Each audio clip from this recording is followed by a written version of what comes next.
मैं doctor Atul Kumar Bhatnagar, department of chemistry, SRLS PG government PG college Kaladera Jaipur से आज के इस ई लेक्चर में, जो कि बीएससी पार्ट सेकंड के स्टूडेंट्स के लिए तैयार किया जा रहा है, आपका सबका स्वागत करता हूं। आज का जो लेक्चर है वो अपने कोर्स के यूनिट सेकंड के सेकंड पार्ट फिनॉल, जो कि अभी अपना कंटिन्यूएशन में चल रहा है, उससे रिलेटेड है। और आज का टॉपिक है फिनॉल में अनुनाद और फिनोक्साइड आयन का स्थायित्व, तथा यदि कोई प्रतिस्थापी फिनॉल के साथ जुड़ जाए तो फिनॉल की अम्लता, एसिडिटी पे क्या प्रभाव पड़ेगा। रीजंस, स्टेबिलिटी, तो रेजोनेंस क्या चीज है फिनॉल में, वो अपन पढ़ेंगे। रेजोनेंस के कारण स्टेबिलिटी फिनोक्साइड आयन की कैसे होती है, वो अपन देखेंगे। और इफेक्ट, यदि कोई सब्स्टिट्यूएंट समूह इसके साथ जुड़ जाए तो उस पे उसका फिनोल की एसिडिटी पे क्या प्रभाव पड़ेगा, इन तीनों पॉइंट का अपन अध्ययन करेंगे। और इसमें आपसे क्वेश्चन पूछा जाता है, ध्यान रखना आप ये लोग। सबसे पहली चीज है, फिनोक्साइड आयन की अनुनादी संरचनाएं या रेजोनेंस कैसे बनता है। और फिनोक्साइड आयन की अनुनादी संरचनाएं पढ़ने से पहले अपने को यह देखना पड़ेगा कि फिनॉल में OH समूह और हाइड्रोजन के बीच में कैसे बॉन्डिंग हो रही है, क्या है। तो फिनॉल में 6 कार्बन परमाणु का एक बेंजीन वलय है। उस बेंजीन वलय के साथ में OH समूह जुड़ा हुआ है, ये अपने स्ट्रक्चर में पढ़ चुके हैं। जो OH समूह जुड़ा हुआ है उसमें ऑक्सीजन और हाइड्रोजन एक सहसंयोजक बंध से जुड़े हुए हैं। सहसंयोजक बंध कैसे कि एक इलेक्ट्रॉन ऑक्सीजन ने अपना कंट्रीब्यूट किया है, साझा किया है, और एक हाइड्रोजन ने अपना इलेक्ट्रॉन दिया है। इस एक एक इलेक्ट्रॉन के साझे से, कंट्रीब्यूशन से एक बंध बना है, जिसे अपन क्या कहते हैं, सहसंयोजक बंध। जब ये बंध टूटता है फिनोक्साइड आयन बनने के लिए, तो ये बंध इस प्रकार से टूटता है कि जो हाइड्रोजन है वो हाइड्रोजन अपना इलेक्ट्रॉन कार्बन के पास छोड़कर धन आयन के रूप में अलग हो जाता है। और इस अलग हुए हाइड्रोजन धन आयन को अपन क्या कहते हैं, प्रोटॉन। एक इलेक्ट्रॉन बेंजीन वलय से जुड़े ऑक्सीजन के पास रह जाता है, जो कि उसके पास एक्स्ट्रा हो जाता है, जिसके कारण ऑक्सीजन के ऊपर एक माइनस आवेश आ जाता है। और इस माइनस आवेश वाले C6H5O या बेंजीन वलय के साथ ऑक्सीजन जुड़ा हुआ है, उस पर माइनस चार्ज है, इस आयन को अपन क्या कहते हैं, फिनॉल, फिनोक्साइड आयन। फिनॉल से बना है इसलिए फिनोक्साइड आयन। अब फिनोक्साइड आयन बनने के बाद या फिनोक्साइड बनने से क्या हुआ, जो विलेन है उसमें प्रोटॉन की सांद्रता बढ़ गई, हाइड्रोजन प्लस आयन की सांद्रता बढ़ गई। और जब भी किसी विलेन में H प्लस आयन की सांद्रता बढ़ती है, कंसंट्रेशन बढ़ता है, उसकी एसिडिटी बढ़ जाती है, उसकी अम्लता बढ़ जाती है।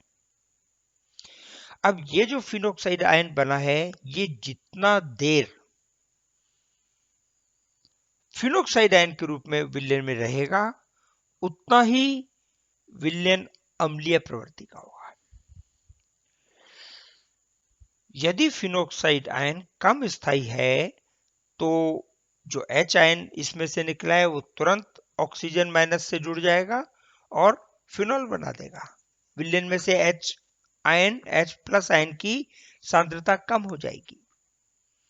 इसके लिए अपने स्थायित्व के लिए इसमें क्या होता है कि जो ऑक्सीजन के पास इलेक्ट्रॉन है वो ऑक्सीजन कार्बन वलय में दे देता है। जैसे ही ऋण आवेश कार्बन में जाता है, कार्बन वल्य में जाता है, तो बेंजीन रिंग में बॉन्ड्स की क्या स्थिति है? एक सिंगल बॉन्ड, एक डबल बॉन्ड, एक सिंगल बॉन्ड, एक डबल बॉन्ड। तो इलेक्ट्रॉन के या आवेश के बेंजीन वल्य में जाते ही ये एकांतर पोजीशन पर, एकांतर अल्टरनेट पोजीशंस पर जाना शुरू कर देता है। अल्टरनेट पोजीशन पर चार्ज के जाने से अन्य संरचनाएं बनती है, जिन्हें अपन अनुनादी संरचनाएं या रेजोनेटिंग स्ट्रक्चर कहते हैं। और इलेक्ट्रॉन के इस मूवमेंट को अपन क्या कह देते हैं? रेजोनेंस। अब ऑक्सीजन ने अपना आवेश किसको दे दिया? बेंजीन वल्य को। तो हाइड्रोजन ऑक्सीजन के पास नहीं जुड़ सकता, तो हाइड्रोजन कहाँ रहेगा? विलेन में। इस प्रकार यदि कोई फिनॉल जितनी अधिक रेजोनेटिंग स्ट्रक्चर बनाएगा, उतना ही अधिक आवेश ऑक्सीजन के बजाय बेंजीन वल्य में रहेगा, और उतना ही बेंजीन इसकी फिनोक्साइड आयन का स्थायित्व बढ़ेगा, विलेन में उतना ही अधिक देर तक रहेगा। जिसका प्रभाव क्या होगा? उतना ही अधिक देर H आयन कार्य उसमें मिश्रण में रहेगा, विलेन में रहेगा, उतना ही अधिक उसकी एसिडिटी हो जाएगी। अब ये अनुनाद संरचनाएं कैसे बनती हैं, तो वो अपन देख लेते हैं। ये फिनॉल का मॉलिक्यूल था जिसमें से एक H आयन चला गया, तो माइनस चार्ज ऑक्सीजन पे रह गया। ये माइनस चार्ज जो है वो जाएगा कहां? ऑक्सीजन से बेंजीन वल्य में। तो ये आवेश यहां से ये आ गया इस कार्बन से इसके पास, क्या यहां पे बन गया? ये डबल बॉन्ड बन गया। और जैसे ही माइनस आवेश इस कार्बन के पास आया, इस कार्बन की वैलेंसी कितनी हो गई? 5। फलस्वरूप ये जो बॉन्ड पेयर है इलेक्ट्रॉन का, ये बॉन्ड पेयर इलेक्ट्रॉन का ये चला गया इस कार्बन के पास। तो आप देखें, इस कार्बन से माइनस आवेश हट गया, बेंजीन वल्य में आ गया, और ऑक्सीजन कार्बन के बीच में डबल बॉन्ड बन गया। अब ये जो आवेश यहां पे आ गया है, माइनस आवेश, ये ऋण आवेश क्या शो करेगा? रेजोनेंस। ये यहां से जाएगा। रेजोनेंस का नियम है, जब भी आवेश ट्रांसफर होगा तो एक एटम छोड़ करके आगे वाले एटम पे जाएगा। तो यहां से ये आवेश चला, और ये आवेश यहां से होता हुआ इस कार्बन एटम पे आ गया, इस कार्बन एटम को छोड़ दिया, ऑल्टरनेट एटम पे आ गया। और जब आवेश यहां आया तो 1 2 3 चौथा हाइड्रोजन, 4 वैलेंसी इस कार्बन की पूरी है, पांचवा क्या हुआ? आवेश आ गया। तो अब ये जो डबल बॉन्ड है ये टूटेगा यहां से, और डबल बॉन्ड नियम के अनुसार, अनुनाद के नियम के अनुसार बैकवर्ड डायरेक्शन में जाएगा। किस बैकवर्ड डायरेक्शन की तरफ जाएगा? कि जिस दिशा से आवेश आया है। तो बॉन्ड कहां पे आ गया? इन दो कार्बन परमाणुओं के बीच में आ गया, और आवेश कहां गया? इस एटम पे आ गया, पैरा पोजीशन पे। अब ये जो आवेश है वो यहीं रुकेगा नहीं, वो इस कार्बन एटम से चलेगा, एक कार्बन एटम को छोड़ेगा, और आगे वाले कार्बन एटम पर स्थानांतरित हो जाएगा, ऑल्टरनेट कार्बन एटम पे। तो ये देखो, आवेश कहां गया? ये इस कार्बन पे आ गया, और जैसे ही उधर गया, आवेश आगे गया, तो ये जो डबल बॉन्ड है ये बैकवर्ड डायरेक्शन में आ गया, वो इस कार्बन परमाणु के मध्य आ गया। इस पोजीशन से ये आवेश एक एटम छोड़ेगा और ऑक्सीजन के पास चला जाएगा, और जो ऑक्सीजन के अंदर ये डबल बॉन्ड चल रहे हैं, ये सिंगल बॉन्ड में परिवर्तित हो जाएंगे। ये फिनोक्साइड आयन की अनुनादी संरचनाएं या अपन कहें जो रेजोनेटिंग स्ट्रक्चर्स है वो है। और इन रेजोनेटिंग स्ट्रक्चर के माध्यम से ही फिनोक्साइड आयन अपना स्थायित्व प्राप्त करता है और स्टेबिलिटी प्राप्त करता है। तो ये तो बात हुई अपने फिनोक्साइड आयन के बनने की और बनने के बाद उसमें अनुनादी संरचनाएं की। अब अपन इसमें नेक्स्ट टॉपिक करते हैं, यदि फिनॉल पर कोई समूह जुड़ा हुआ है तो उसका इस अम्लीय प्रवृत्ति पर, जो फिनॉल की अम्लीय प्रवृत्ति है, उस पर क्या प्रभाव पड़ेगा। फिनॉल के साथ में जो समूह जुड़ा है वो कोई प्लस आई प्रभाव वाला समूह भी हो सकता है। प्लस आई वाला प्रभाव का समूह से क्या मतलब कि कोई ऐसा समूह जुड़ा हुआ हो जो अपना इलेक्ट्रॉन बेंजीन वल्ले को दे, प्रेरण प्रभाव कि अपना इलेक्ट्रॉन बेंजीन वल्ले को दे या कार्बन में आगे वाले कार्बन परमाणु को दे। तो ऐसे समूह कौन से हैं? ऐसे समूह हैं जैसे मिथाइल। यहां अपन एक एक एग्जाम्पल ले रहे हैं, इसका एक अलग से वीडियो बनाया हुआ है मेरा, एक्टिवेटिंग है डीएक्टिवेटिंग ग्रुप,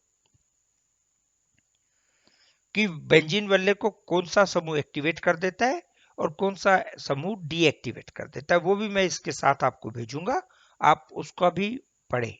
तो प्लस आई, इसी प्रकार अभी अपन आगे पढ़ेंगे मेसोमेरिक इफेक्ट, उन सब का उसमें डिटेल में वर्णन दिया हुआ है। यहां अपन ऐसे समूह की बात कर रहे हैं जो फिनॉल की एसिडिटी को बढ़ा रहे हैं या कम कर रहे हैं।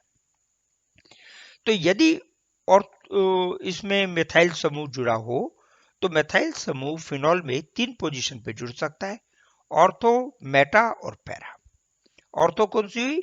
जो फिनॉल के बिल्कुल साथ वाला कार्बन है, जिसपे OH समूह जुड़ा हुआ है, उसके साथ वाला कार्बन एटम। उसके आगे वाला कार्बन एटम अपन कहते हैं मेटा और उसके आगे वाला कार्बन कहते हैं पैरा।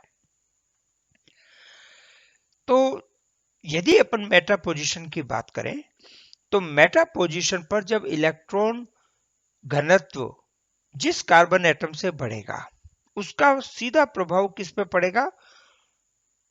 जिस कार्बन से OH समूह जुड़ा है। ऐसा क्यों? क्योंकि जब इलेक्ट्रॉन घनत्व उस कार्बन पे बढ़ेगा, मेटा पोजीशन पे बढ़ेगा, तो एक एटम छोड़ के आगे वाला एटम कौन सा है? OH समूह जिससे जुड़ा हुआ है, उस कार्बन पे इलेक्ट्रॉन का घनत्व बढ़ जाएगा। मेटा पोजीशन पे जब इलेक्ट्रॉन आएगा, बेंजीन वल्ले में आएगा, समूह से आएगा, तो वो वहां रुका नहीं रहेगा, वो अनुनाद प्रदर्शित करेगा। अनुनाद कैसे करेगा कि एक एटम छोड़ेगा, आगे वाले एटम के पास जाएगा। तो उस कार्बन पे इलेक्ट्रॉन की सांद्रता बढ़ जाएगी जिस पर OH समूह जुड़ा हुआ है। जिसका क्या रीजन होगा? या अपन सिंपल शब्दों में कहे कि बेंजीन वल्ले में इलेक्ट्रॉन घनत्व बढ़ने के कारण ऑक्सीजन से इलेक्ट्रॉन लेने की प्रवृत्ति बेंजीन वल्ले की थोड़ी सी कम हो जाएगी। लेगा तो सही इलेक्ट्रॉन, लेकिन उसकी प्रवृत्ति कम हो जाएगी, तो कम देर तक ऑक्सीजन का इलेक्ट्रॉन बेंजीन वल्ले में रह पाएगा। ये इसका इमीडिएट इफेक्ट, जो सबसे ज्यादा इफेक्ट पड़ेगा, वो पड़ेगा जब ऑर्थो पोजीशन पे जुड़ेगा। तो ऑर्थो पोजीशन पे इलेक्ट्रॉन के जुड़ने के कारण ये प्रभाव बेंजीन वल्ले में इलेक्ट्रॉन का घनत्व सबसे अधिक बढ़ेगा। उससे कम बढ़ेगा इलेक्ट्रॉन का घनत्व बेंजीन वल्ले में कि यदि ऐसा समूह पैरा पोजीशन पे जुड़ा हो, और सबसे कम पड़ेगा मेटा पोजीशन पे, क्योंकि डीलोकलाइजेशन में इलेक्ट्रॉन मेटा पोजीशन पे नहीं आ रहा, ऑर्थो पैरा पोजीशन पे घूम रहा है। ऐसी परिस्थिति में जब अम्लता अपन देखते हैं तो फिनॉल सबसे ज्यादा अम्लीय है, उससे कम मेटा क्रिसॉल है उससे कम पैराक्रिसोल है और सबसे कम ऑर्थोक्रिसोल है। ये प्रभाव है किसी मिथाइल ग्रुप या किसी प्लस आई प्रभाव वाले समूह का बेंजीन वल्ले पे जुड़ने पे। यदि जुड़ा हुआ है तो सबसे अधिक अम्लीय प्रवृत्ति होगी, फिनॉल से तो कम होगी क्योंकि ऋण आवेश बेंजीन वल्ले में बढ़ गया। तो सबसे पहले फिनॉल, उसके बाद मेटाक्रिसोल, उसके बाद पैराक्रिसोल, उसके बाद ऑर्थोक्रिसोल। ये आपसे क्वेश्चन पूछे जाते हैं कि किसकी अम्लता सबसे अधिक है। और इसके बाद अपन करते हैं कि यदि कोई समूह ऐसा जुड़ा है जो मीजोमेरिक प्रभाव वाला है,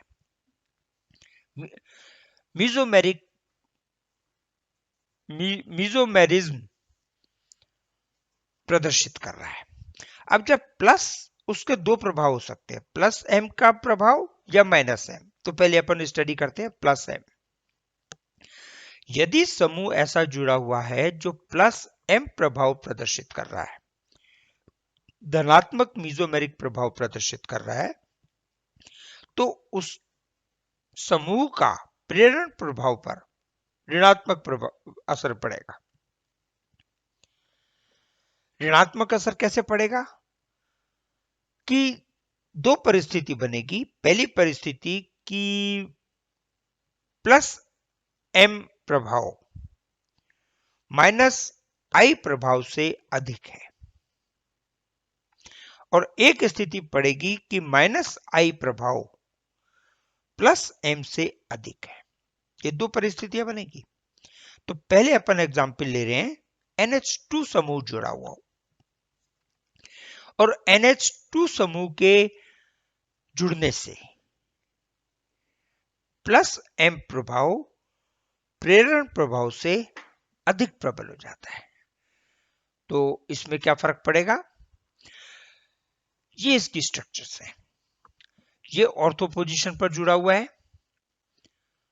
प्लस NH2, और ये इलेक्ट्रॉन को बेंजीन वल्ले से खींच रहा है। मतलब इलेक्ट्रॉन की सांद्रता, डेंसिटी बेंजीन वल्ले में बढ़ नहीं रही, कम हो रही है। इलेक्ट्रॉन का घनत्व बेंजीन वल्ले में कम हो रहा है। जब बेंजीन वल्ले में इलेक्ट्रॉन का घनत्व कम हो रहा है, ऐसी परिस्थिति में बेंजीन वल्ले ऑक्सीजन के ऋण आवेश को अपनी ओर खींचेगा, अपने बेंजीन वल्ले में खींचेगा। जब बेंजीन वल्ले इलेक्ट्रॉन को खींचेगा, ऑक्सीजन के इलेक्ट्रॉन को, तो हाइड्रोजन को अवसर नहीं मिलेगा कि ऑक्सीजन से जाके जुड़ सके, वो ज्यादा देर तक विलयन में रहेगा। इसका मतलब अम्लता बढ़ जाएगी, एसिडिटी बढ़ जाएगी। तो ऑर्थो पोजीशन पर यदि जुड़ा हुआ है तो ये एसिडिटी अधिकतम हो जाएगी। मेटा पोजीशन पर जुड़ा हुआ है तो ये एसिडिटी ऑर्थो पोजीशन की तुलना में कम हो जाएगी और लगभग फिनॉल के बराबर ही रहेगी। और यदि ये NH2 समूह पैरा पोजीशन पर जुड़ा है तो उसका प्रभाव सबसे कम होगा इन एग्जाम्पल्स में, इन यौगिकों में। तो इन यौगिकों को यदि अपने को एसिडिटी के क्रम में लगाना है तो सबसे अधिक ऑर्थो अमीनोफिनॉल की एसिडिटी, उसके बाद मेटामिनोफिनॉल की, उसके बाद फिनॉल की जो लगभग मेटामिनोफिनॉल के बराबर है, और सबसे कम पैरामिनोफिनॉल की। ये आपकी एसिडिटी की सीरीज बनेगी, अम्लता की सीरीज बनेगी। पूछे जाते हैं ये एग्जाम्पल्स आपसे, इसलिए मैं कोट कर रहा हूं आपको।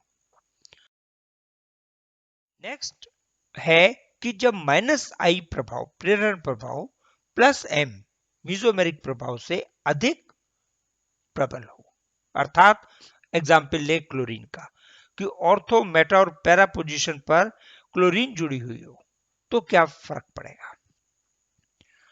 ऑर्थो मेटा पैरा पर यदि क्लोरीन जुड़ी हुई है तो निश्चित तौर से माइनस आई प्रभाव के कारण डीलोकलाइजेशन, जो इलेक्ट्रॉन का मूवमेंट है क्लोरीन की तरफ, अधिक रहेगा। क्लोरीन अकेला जुड़ा हुआ एटम और इलेक्ट्रोनेगेटिव एटम है, तो इलेक्ट्रॉन को ज्यादा शक्ति से, ज्यादा मजबूती से अपनी ओर खींचेगा। अर्थात जो इलेक्ट्रॉन डेंसिटी है बेंजीन वल्ले की, वो ज्यादा प्रभावित होगी और ज्यादा कम हो जाएगी NH2 समूह की तुलना में। तो इसमें ऑक्सीजन का इलेक्ट्रॉन और प्रबलता से बेंजीन वल्ले खींचेगा, तो हाइड्रोजन आयन और भी अधिक देर तक विलयन में रहेगा। इसका मतलब इसमें अम्लता बढ़ जाएगी। अब अपन इसका कंपैरिजन करें ऑर्थो मेटा पैरा का फिनॉल से, तो देखो ऑर्थो क्लोरोफिनॉल ये सबसे ज्यादा अम्लीय है, इससे कम मेटा, इससे कम पैरा, और फिनॉल की अम्लता इन तीनों से कम है। जबकि अभी अपन ने अमीनो कंपाउंड पढ़ा था, उसकी में फिनॉल की अम्लता और इसका अमीनो फिनॉल की अम्लता बीच में थी, मेटा पोजीशन पर लगभग बराबर थी फिनॉल के, और यहां किसी की भी नहीं है। तो आपसे क्वेश्चन पूछा जाता है, यदि ऑर्थोक्लोरो या मेटाक्लोरो या parachloro plus phenol plus amino compound, तो अमीनो कंपाउंड की अम्लता क्लोरो से कम होगी। इस तरह से आप सीरीज में व्यवस्थित करें जो आप सीरीज बना सके। इसके बाद नेक्स्ट है प्लस एम वाले प्रभाव। यदि आई प्रभाव नहीं पड़ रहा, सिर्फ मिजोमेरिक प्रभाव पड़ रहा है, जैसे NO2, CHO, Cl, ये तीन एग्जाम्पल कॉमनली पूछे जाते हैं। तीनों में से मैं आज NO2 समूह का आपको एग्जाम्पल ले रहा हूं। इस एग्जाम्पल में क्या है, अभी तक जो अपन ने कंपाउंड पढ़े हैं उन सबसे ज्यादा अम्लता NO2 समूह के जुड़ने से होती है। एग्जाम्पल ले रहे हैं अपन, पैरा पोजीशन पर NO2 समूह जुड़ा हुआ है, तो ये NO2 समूह अधिक अम्लता क्यों प्रदर्शित करती है। शुरू में अपन ने पढ़ा था, जितनी अधिक अनुनादी संरचनाएं बनेगी फिनोक्साइड आयन, उतना ही अधिक स्थायी होगा। जब पैरानाइट्रोफिनॉल का हाइड्रोजन ऑक्सीजन छोड़ता है, तो ये इलेक्ट्रॉन कहां आ जाएगा, यहां से चल के इस वाले ये इलेक्ट्रॉन जो है, ये इलेक्ट्रॉन अपना आ गया ऑर्थो पोजीशन पर। कैसे कि ये तो शिफ्ट हुआ इधर, और ये वाला बॉन्ड पेयर इलेक्ट्रॉन शिफ्ट हो गया इस कार्बन पर। अपने पास यहां से आवेश खत्म हो गया, ये डबल बॉन्ड आ गया, और यहां पर माइनस आवेश आ गया। ये माइनस आवेश, ये ऋण आवेश एकांतर कार्बन परमाणु पर स्थानांतरित होगा। तो एकांतर कार्बन परमाणुओं पर स्थानांतरित होने के लिए ये माइनस आवेश यहां से चला, एक एटम छोड़ा और पैरा पोजीशन पे आ गया। यहां पे जब यहां पे गया, तो ये डबल बॉन्ड बैकवर्ड डायरेक्शन में चला गया, ये डबल बॉन्ड आ गया और ये आवेश आ गया। अब यहां पे परिस्थिति आप देखें, ये आवेश इस दिशा में भी जा सकता है और ये आवेश नाइट्रोजन से होके इधर भी आ सकता है। तो ये अधिक अनुनादी संरचनाएं बनाने के लिए आवेश यहां से चलेगा और कहां जाएगा, इस जगह पे। तो ये डबल बॉन्ड आ गया। जब यहां पे डबल बॉन्ड आया, तो ये बॉन्ड पेयर ऑफ इलेक्ट्रॉन जो है वो कहां चला गया, ऑक्सीजन के पास। तो ऑक्सीजन पे माइनस आवेश आ गया। ये आवेश, ये ऋण आवेश ऑक्सीजन से एक और अनुनादी संरचनाएं बनाएगा जो बिल्कुल ऐसी ही होगी। फर्क क्या होगा कि ऑक्सीजन, ये आवेश यहां से चल के इसको छोड़ के यहां स्थानांतरित हो जाएगा, और उपसंयोजक बंध इस नाइट्रोजन ऑक्सीजन के बीच में बन जाएगा, सिंगल बॉन्ड इधर बन जाएगा। तो एक अनुनादी संरचना और बनेगी, जिसे अपन यहां शो नहीं कर रहे, लेकिन बनेगी। शो क्यों नहीं कर रहे हैं, बिल्कुल ऐसा ही स्ट्रक्चर बनेगा। अब यहां से ये आवेश वापस जाएगा इस जगह पे और ये डबल बॉन्ड जाएगा इस कार्बन के पास। तो एक इलेक्ट्रॉन वापस यहां आएगा, यहां आने पे वो इलेक्ट्रॉन यहां से चलेगा और कहां चला जाएगा, इस कार्बन पे परमाणु पे। मतलब ये इलेक्ट्रॉन आवेश अपने दूसरे रास्ते पे चल देगा और ये डबल बॉन्ड कहां आ जाएगा, इधर बीच में। तो क्या हो गया, ये सिंगल बॉन्ड हो गया, ये कार्बन कार्बन के बीच में डबल बॉन्ड हो गया और आवेश कहां गया, इस पोजीशन पर। यहां से ये आवेश एक कार्बन छोड़ के वापस ऑक्सीजन के पास जाएगा और ये जो डबल बॉन्ड है ये वापस कहां जाएगा, इन दो कार्बन परमाणुओं के मध्य। तो ये स्ट्रक्चर बन जाएगी। इस प्रकार आप देखें कि जब NO2 समूह जुड़ा हुआ है तो दो अनुनादी संरचनाएं अतिरिक्त बनी। तीन अनुनादी संरचनाएं तो नॉर्मल केस में बनी और ये वाली जो अनुनादी संरचना है ये वाली ऑक्सीजन के दो परमाणु होने के कारण दो बार बन रही है। तो कुल अनुनादी संरचनाएं इसमें 5 बन गई। अन्य कंपाउंड्स में और दूसरे यौगिकों में जो अपन ने देखा है अनुनादी संरचनाएं 3 बनी है। ये प्लस M प्रभाव के कारण अन्य अनुनादी संरचनाएं बनने के कारण जो फिनोक्साइड आयन है वो अतिरिक्त स्थायित्व प्रदर्शित कर रहा है। उसे एक्स्ट्रा रेजोनेटिंग स्ट्रक्चर बनने के कारण एक्स्ट्रा स्टेबिलिटी मिल गई। तो ये आयन अधिक स्थायी हो गया। इसका मतलब इसकी एसिडिटी, इसकी अम्लता बढ़ गई, pKa का मान बढ़ गया। तो ये अपना NO2 समूह है। अब जो मैं आपसे डिस्कस करने जा रहा हूं वो क्वेश्चन आपसे अक्सर पूछा जाता है, वो क्या है,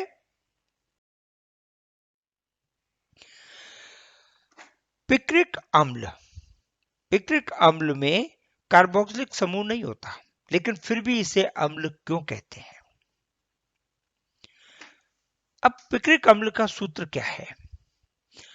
पिक्रिक अम्ल का सूत्र है 2,4,6 ट्राइनाइट्रोफिनॉल। मतलब फिनॉल है उसमें 3 NO2 समूह जुड़े हुए हैं और ये 3 NO2 समूह दूसरी, चौथी और छठी पोजीशन पे जुड़े हैं, स्थिति पर जुड़े हैं। अब आप इसमें देख लें कि कहीं पर भी कार्बोक्सिलिक समूह कौन सा होता है कि एक कार्बन, इसके साथ ऑक्सीजन, ऑक्सीजन और एक हाइड्रोजन। ये समूह कार्बोक्सिलिक समूह जब जुड़ता है तब अपन किसी यौगिक के आगे अम्ल लिखते हैं। लेकिन केवल पिक्रिक एसिड ऐसा यौगिक है जिसमें कोई कार्बोक्सिलिक समूह नहीं है लेकिन फिर भी इसे अम्ल कहा जाता है। उसका कारण है 3 NO2 समूह जुड़ना। अभी अपन ने देखा कि एक पैरा पोजीशन पर NO2 समूह जुड़ा है, तो इस पैरा पोजीशन पर जुड़े NO2 के कारण ही दो अनुनादी संरचनाएं अतिरिक्त बन गई। तो इन जो दूसरे दो कार्बन परमाणुओं से ऑर्था पोजीशन पे NO2 समूह जुड़ा है, ये भी उसी प्रकार का अनुनाद प्रदर्शित करेंगे। तो 5 अनुनादी संरचनाओं में 2 इसकी जुड़ गई, 2 इसकी जुड़ गई, मतलब कुल 9 अनुनादी संरचनाएं बनेगी। पिक्रिक एसिड में या 2,4,6 ट्राइनाइट्रोफिनॉल में 9 अनुनादी संरचनाएं बनने के कारण फिनोक्साइड आयन इतना अधिक स्थायी हो जाता है कि सोडियम बाइकार्बोनेट को भी विघटित कर देता है। और जो यौगिक सोडियम बाइकार्बोनेट को विघटित कर देता है उसे अपन अम्ल कहते हैं। इसीलिए 2,4,6 ट्राइनाइट्रोफिनॉल को पिक्रिक अम्ल भी कहते हैं, जबकि इसमें कार्बोक्सिलिक समूह नहीं है। आपसे कई बार घुमा के पूछ लेते हैं कि पिक्रिक एसिड सोडियम बाइकार्बोनेट को क्यों विघटित कर देता है, तो उसका कारण यही है कि इसमें 3 नाइट्रो समूह जुड़े हुए हैं, जिसके कारण, जिनके फलस्वरूप ये आयन बहुत ज्यादा स्थायी हो जाता है और स्थायी हो जाने के कारण HN क्रियाकारी मिश्रण में अधिक होने के कारण ये सोडियम बाइकार्बोनेट को विघटित कर देते हैं, तोड़ देते हैं, कार्बन डाइऑक्साइड निकाल देते हैं। ये आज का टॉपिक है जो अपना कंप्लीट हो जाता है। इसके साथ ही मैं आपसे कहूंगा कि आप इस टॉपिक को ध्यान से पढ़ लें। छोटे छोटे क्वेश्चन इसमें से पूछे जाते हैं और अक्सर पूछे जाते हैं। जो अपना वीडियो है उसे लाइक कर लें और जो चैनल है उसको सब्सक्राइब कर लें, जिससे जैसे ही कोई नया वीडियो अपलोड हो आपको उसकी सूचना मिल जाए, नोटिफिकेशन मिल जाए और आप उसको अपने रिकॉर्ड में संभाल के रख सकें। इसके साथ ही ये आज का ये पूरा हो जाता है। Thank you.